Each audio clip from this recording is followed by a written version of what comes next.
Kareburano, do mani kwete, do pe Odudua, very Biafra, do mani supervisor, do sipe Jazi, Agobe Fulani, Ani Bururu, do mani kwete burane, Ani Biraha Kareo, Ani kwete Kare, do mani kwete, do pe Odudua, Ani Biafra, do mani, so Suvao, do Sapanao, Abisabe Sabe do Ani, do Asibe Odudua, do Asimoguvane, mani kwete, mani pe Jazi, Agobe Eworo, any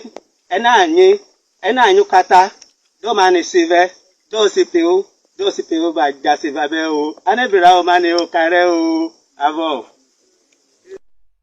One of the commander, Kapaibum, I mean, Tangna, Gossino, Pabio, Emmanuel, Membong, Ukarajin and the town of the and you want to matter then you know Biafra.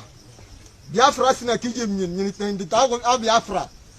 In the town of Biafra, can you remember government in one come in the theatre? Everyone the town in Bonicaba, even then an Eddie Kissangin. Eddie would burn Umpasam in the kicker. You don't have young Adam Bono car fibre. I can see from today upwards. My governor Jim, my chief in my bong, God's fear of Pabio, Nimmanuel Ludum. But Tomako Sana can film. Edakeda, Jagana Menefra near me, Edokisam in Ebenang, Edinburgh and Bonum, Pasiki Cut, Abianga Tomadon Bonogo, Motomako Sana can film. Can you need a Biafra? A five woman song it down, a five woman song it down. Aloke Nema, and you and Woye, Ipuga Chenike Bene, Unga Commander Goa, Yebene Akaya, Ani Widoma.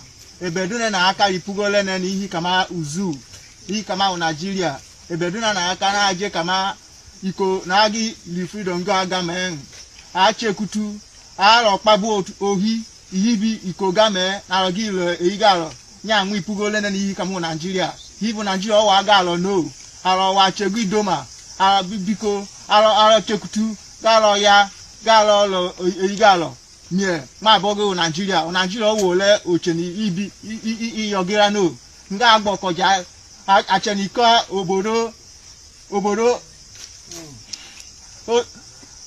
ajegu beke ikama obodo ibo ajege egbo odo na ako ajegu beke ebo abiko awa ga tarabo ga lo le ga lo le okora nga agbaja ma kama maju ocho ga awa ga lo ga lo le idoma and ocho ipugu commander go Biafra ika ipugu Biafra ebele araka ya ga lo Biafra nyama ajego Nigeria tigu Odudua ohoro na araka ya ma anka agbokoja maju ocho wa tara bo ga lo ga lo le idoma ama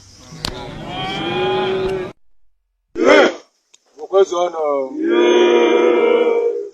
ụbọchị tata ụbọchị mawuru onwe ya ụbọchị Oduduwa bụ Yoruba Nation na ndị Biafra jikọta aka ọnụ si n'ogbugbu a na-egbu ụmụnne anyị n'Obigo agbakọrọ ụbọchị nke tata agwa the zoo government bụ the British colonial egbukọtala ọnụ chịkwa ha isi ebe ha n'ogbugbu a na-egbu ụmụnne anyị n'Ozugbo anyị achọrọzi ya ọzọ ọ bịara n'ụbọchị nke tata iji wee gbakọọ n'ebe a wee sị agwa ndị Nigerian gọọmenti na etu ọbụla ha si wee chọọ ya ha chọrọ ya n'udo ha chọrọ ya na nsogbu na Oduduwa na Biafra dịrị ha nkwadobe na ogbugbu a na-egbu ụmụnne anyị ma n'ala Igbo ma n'ala Yoruba ma ndị nke nọ n'ugwu Awụsa n'obigo n'ụbọchị nke taa.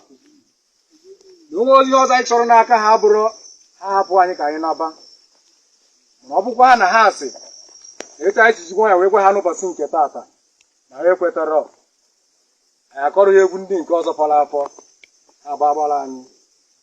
Igbo kwenu, Igbo kwenu, Igbo kwezuonu.